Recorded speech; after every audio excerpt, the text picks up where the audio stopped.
Asoosama gabaabaa fira waldagati barreessaaf seeneessaan Maammee Sabboonaa. Barri isaa bara durii ture. Waldorgommii aangoo kan saba Oromoo fi saba Amaaraa jidduutti karaa filannoo nagaatiin godhamuutu ture. Sabni Oromoo fi sabni Amaaraas qaadhimamtoota isaanii dhiyeeffatan. Gaggeessaan waltajjii nama Joon Firaansis jedhamuu fi nama biyya Ingilizirraa dhufedha. Waltajjii walabaa waan ta'eef abbaan barbaade filachuu danda'a ture. Qaadhimamtoonni Oromoon dhiyeeffate keessaa nama sadiitu turan. Lalisaa Gadaa, Caalaa Hundee fi Falmataa Lammii jedhaman. Qaadhimamtoonni saba Amaaraa kunis Alamaayyoo Gabruu, Gazzaanyii Yimaarii fi Tsaggaayee Kabbadee turan. Qaadhimamtoonni hundinuu ummata isaanii keessa deemanii duula na filadhaa eega geggeessaniin booda guyyaan filannootis gahe.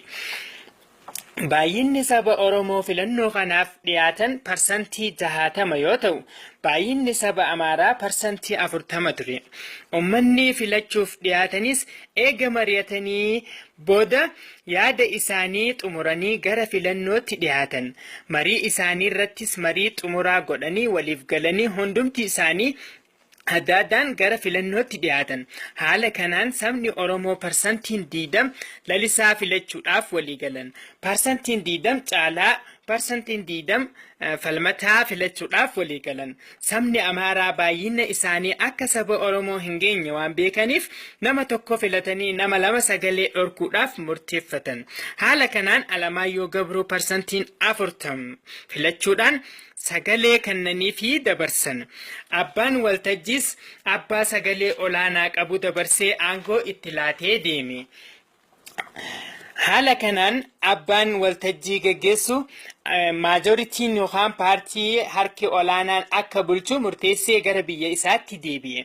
Haala kanaan sabni Oromoo sagalee guddaa qabu of dhorkee alagaa jalatti buluudhaaf dirqame. Kan aangoo biyyattii qabate humna waraanaa ijaarratee diinagdee biyyattii dhuunfatee waan jiruuf uummanni Oromoo harkuma isaatiin gabrummaa jala of buuse. Parsantii xiqqaa biyyattii yookaan maayinooritii paartii biyya isaa irratti gabbaraa jiraachuudhaaf dirqame. Asoosama gabaabaa